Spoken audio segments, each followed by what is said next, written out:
Hello everyone, welcome back to our channel. I hope कि आप अपने इंग्लिश के एग्जाम के लिए बहुत ही अच्छे तरीके से स्टडी कर रहे होंगे। तो आपकी स्टडी को और अच्छा करने के लिए आज मैं आप सभी के लिए लेकर के आया हूं इंग्लिश के one of the most important topics, जो कि आपके 27 ऑफ फेब का जो एग्जाम है ना, उसके लिए बहुत ही ज्यादा इंपॉर्टेंट हैं। ये टॉपिक्स तो आप करके ही जाना, क्योंकि ये टॉपिक 100% आपके एग्जाम के अंदर आएंगे और इनको बिल्कुल भी मिस मत करना। और इनको अगर करोगे तो आपको 80 आउट ऑफ 80 स्कोर करने से कोई भी नहीं रोक सकता। तो चलिए स्टार्ट करते। ना सिर्फ मैं आपको ये टॉपिक्स बताऊंगा, इसके साथ में जैसे कि रीडिंग है तो उसमें आप किस तरीके से आंसर लिखेंगे, आपकी क्या स्ट्रेटेजी होनी चाहिए, वो भी मैं आपको बताने वाला हूं। तो सबसे फर्स्ट हम लोग बात करते हैं कि इंग्लिश का जो वेटेज है, ये तो आप लोगों को पता ही है कि इंग्लिश के अंदर जो है हमारे पास में 40 मार्क्स की लिटरेचर रहेगी। तो लिटरेचर की स्ट्रेटेजी बड़ी इंपॉर्टेंट है। लिटरेचर को आपको किस तरीके से लिखना है ये भी देखना। इसके इंपॉर्टेंट जो टॉपिक्स हैं, वो इंपॉर्टेंट चैप्टर्स, वो बिल्कुल भी मिस मत करना।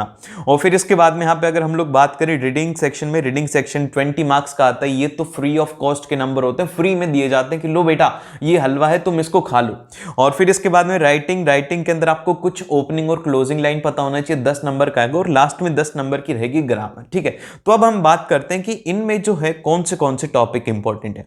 तो सबसे पहले हम लोग बात करेंगे रीडिंग की। रीडिंग में है ना, क्या आपको करना है, कैसे टॉपिक्स आपको करने हैं। तो सबसे पहला जो पॉइंट है वो है यहां पे कि do not under estimate it. अब देखो आपके पास में लास्ट में कुछ दिन बचे। अब इन दिनों के अंदर ना पूरा लिटरेचर पे मत लगाओ, क्योंकि ये जो है ये 25% है आपका। अगर आपने ना इसके बस 5 से 6 पैसे सॉल्व कर लिया, आप 20 मार्क्स बहुत ही आसानी से स्कोर कर सकते हो। तो इसको है ना अंडर एस्टिमेट मत करो। कम से कम इसके ना 1 से 2 पैसेज हर दिन के सॉल्व करो। और जब इसको सॉल्व करो ना, एक पैसेज हर दिन सॉल्व करना, तो उसको टाइम लगा करके सॉल्व करो कि मैं ये पैसेज क्या करूंगा, 10 मिनट में मैं इस पैसेज को खत्म करूंगा। और 10 मिनट में नहीं हो रहा है तो अपनी स्पीड को इंक्रीज करो। अगर इससे ज्यादा टाइम लगेगा तो आगे का पेपर छूट सकता है। तो ये ध्यान में रखना अपने बात। फिर इसके बाद में जब भी आप पैसेज रीड करो तो उसमें ना अपनी प्रैक्टिस बनाओ कि आप कीवर्ड्स को पढ़ें। जैसे आप पैसेज को पढ़ रहे हैं तो उसमें जो कीवर्ड्स हैं उनको मार्क करते हुए चले। अब कीवर्ड्स में क्या क्या आएंगे भैया, इसमें आएगा आपका डेटा आ जाएगा, या फिर कोई भी जगह का नाम है वो आ जाएगा, या फिर किसी का भी नेम, डेटा, ऐसा कोई भी लगे कि हाँ यार ये इंपॉर्टेंट है, अंडरलाइन करते हुए चलना। जैसे वो क्वेश्चन में आएगा तो आपको दिमाग में आ जाएगा कि अच्छा ये वहां पर था, तो आपको इसमें ज्यादा टाइम नहीं लगेगा। इससे आपकी प्रैक्टिस भी होगी। और फिर इसके बाद में यहाँ पे नेक्स्ट जो है कि आप उसकी थीम को समझने की कोशिश करना, कॉपी पेस्ट मत करना। आप थोड़ा उसको हिंदी में साथ में कन्वर्जन करते हुए चलना, तो आप रीडिंग के अंदर आराम से इसको कर सकते हो। और फिर लास्ट के अंदर आपको है ना कम से कम 3 से 4 पैसेज तो यार कम से कम है कि इतने तो सॉल्व करके ही जाओ। अगर इतने भी सॉल्व नहीं करोगे, इसी में चले जाओगे कि हम तो कर लेंगे, रीडिंग तो बड़ी आसान है, तो देखो रीडिंग के अंदर ना नंबर नहीं मिलेंगे। सच बात है, ये रीडिंग के अंदर 20 मार्क्स जो है ना, वो बहुत ही कम ऐसे स्टूडेंट होते हैं जो कि 20 आउट ऑफ 20 स्कोर। अब ऐसा नहीं है कि ये स्कोर करना टफ होता है, ये स्कोर करना बहुत ही ज्यादा आसान होता है। बस सिंपल सा क्या फॉलो करना होता है, 3 से 5 पैसेज को सॉल्व करना है, प्रैक्टिस हो जाएगी, आंसर निकालना आ गया, बस खत्म बात। तो अपने ना ये जो PYQs पेपर होते हैं वहां से इनको सॉल्व करो। सेम ये जो है मतलब एक तरीके से पैसेज को जितनी ज्यादा प्रैक्टिस हो सके उतनी ज्यादा प्रैक्टिस करो। देन फिर इसके बाद में जो नेक्स्ट आता है हमारा, वो आता है राइटिंग। अब देखो राइटिंग के अंदर मैं आपको बताता हूं 3 पॉइंट सबसे ज्यादा इंपॉर्टेंट है राइटिंग सेक्शन में फुल मार्क्स स्कोर करने के। सबसे पहले आपको है ना फॉर्मेट याद होना चाहिए। जैसे कि लेटर है तो लेटर का आपको सही ढंग से फॉर्मेट याद होना चाहिए। फिर उसके बाद में जब लेटर याद है तो उसके साथ में आप है ना इसके कीवर्ड्स को याद रखो। जैसे कि इसमें क्या कीवर्ड्स हैं, क्या इसकी ओपनिंग लाइन है, क्या इसकी क्लोजिंग लाइन है। और जो राइटिंग है, राइटिंग के लिए एनालिटिकल पैराग्राफ और जो हमारी लेटर राइटिंग है, इसका वीडियो मैंने अपलोड कर दिया, उसका लिंक मैं आपको दे दूंगा।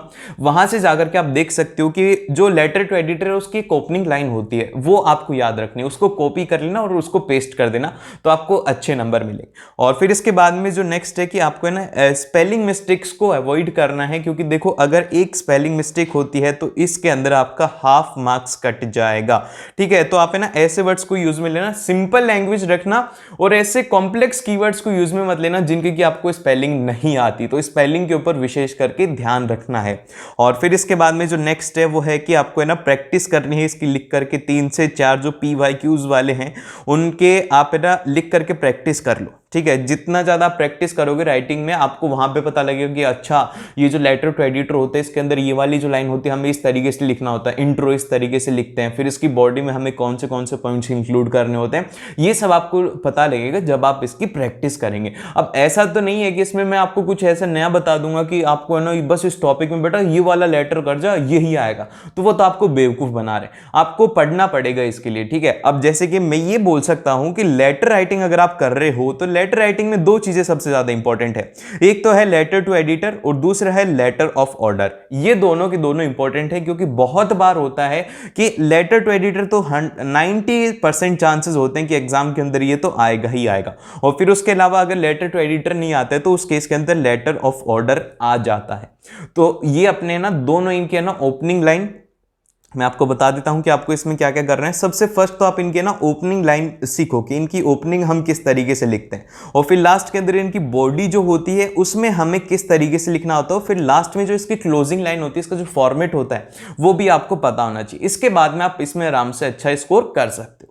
देन फिर इसके बाद में लास्ट वाला जो है इसका है वो है एनालिटिकल पैराग्राफ। बहुत ही सिंपल है, 20 मिनट में मैंने आपको सिखा रहा है कि आप किस तरीके से एनालिटिकल पैराग्राफ को लिखेंगे। तो उस वीडियो का लिंक दे दूंगा, देख लेना, अगर नहीं है तो एनालिटिकल पैराग्राफ 5 नंबर का डेफिनेटली आएगा। ठीक है, तो ये तो हो गया हमारा राइटिंग पार्ट। अब इसके बाद में आती है ग्रामर। ग्रामर में दो चीजें सबसे ज्यादा इंपॉर्टेंट है, एक तो है एरर करेक्शन वाले क्वेश्चंस, दूसरा है रिपोर्टेड स्पीच। ये दोनों चीजें काफी ज्यादा इंपॉर्टेंट हैं, इनसे 100% क्वेश्चंस आएंगे ही आएंगे। तो आप है ना एरर करेक्शन जो है इनको सही ढंग से बहुत ही अच्छे तरीके से इनके क्वेश्चंस को प्रैक्टिस करो। और ग्रामर का सिर्फ और सिर्फ एक ही सॉल्यूशन है, अगर आपको ग्रामर नहीं आ रही है तो आप क्या कीजिए, अभी जाइए गूगल के ऊपर लिखिए error correction class 10th questions, तो वहां पे आपको है ना मिल जाएंगे। जितने ज्यादा क्वेश्चंस आप सॉल्व करेंगे उतनी ज्यादा आपको हेल्प मिलेगी, और पीवाईक्यूज अगर आप सॉल्व कर पाए तो और भी अच्छी बात है।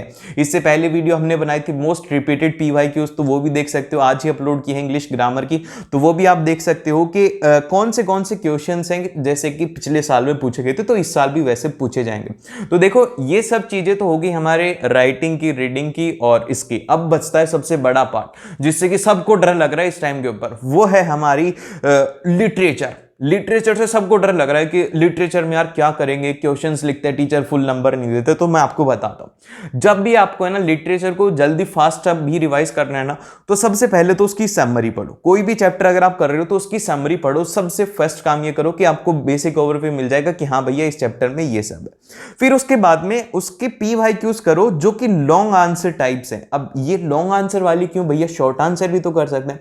अब देखो लॉन्ग आंसर से क्या होता है कि जो लॉन्ग आंसर होता है अगर आपने उसको कर लिया तो उससे रिलेटेड जितने भी शॉर्ट आंसर है वो अपने आप उसमें सॉल्व हो जाते हैं। और जब आप लॉन्ग आंसर को करें तो आपको इसके साथ में क्या करना है, इसके कीवर्ड्स निकालने की कोशिश करनी है। क्योंकि ऐसे जैसे कि मैं आपको बताता हूं कि एक आंसर में कुछ ऐसे कीवर्ड्स होंगे जिनको कि अगर आप है ना वहां से उठा करके अपने एग्जाम के अंदर लिखोगे और उसको अगर अंडरलाइन कर दोगे तो वहां पे लगेगा कि टीचर को कि यार ये तो बहुत ही ज्यादा पढ़ने वाला स्टूडेंट है। जैसे कि फॉर एग्जाम्पल के लिए मैं आपको देता हूं यार, हाँ एक सेंटेंस है कि this year Ram has a very good growth, और एक मैं यहां पर इसी सेंटेंस को बोलता हूं कि this year Ram has exponential growth.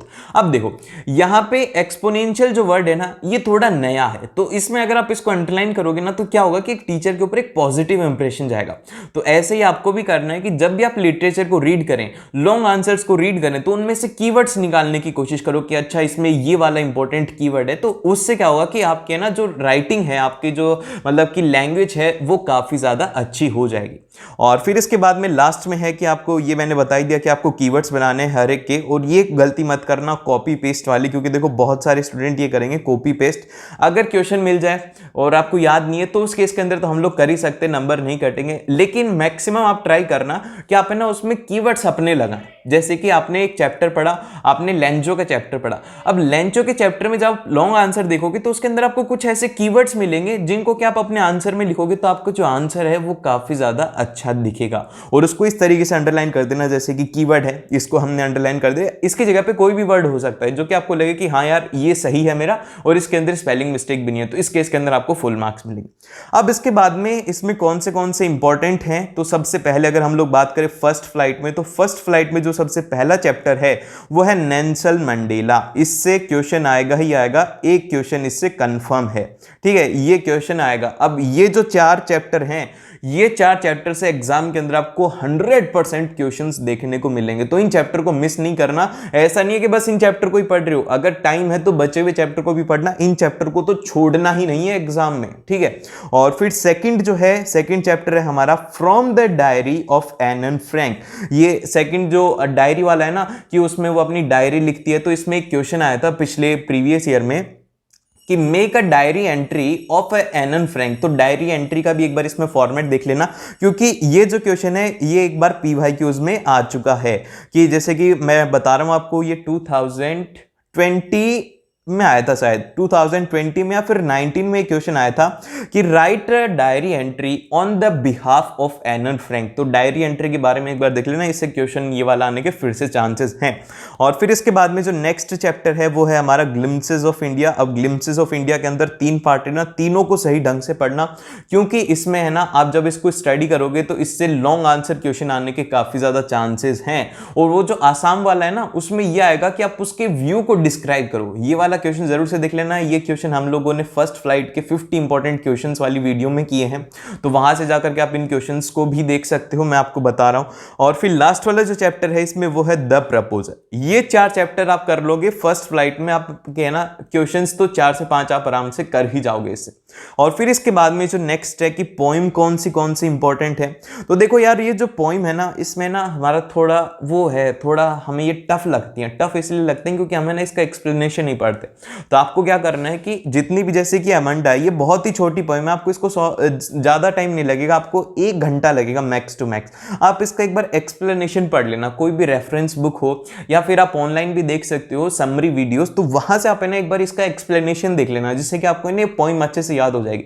फिर इसके बाद में आपको इसके आंसर बनाने में काफी ज्यादा हेल्प मिलेगी, और लॉन्ग आंसर आप एक बार इसके पढ़ ही लेना, PYQs वाले खत्म, फिर आप कर सकते हो।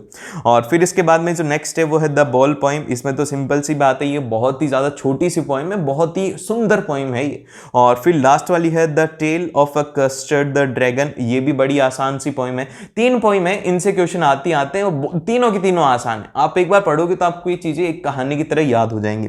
और यहां पे आप है ना पैराग्राफ एक्सप्लेनेशन एक बार जरूर से देख लेना।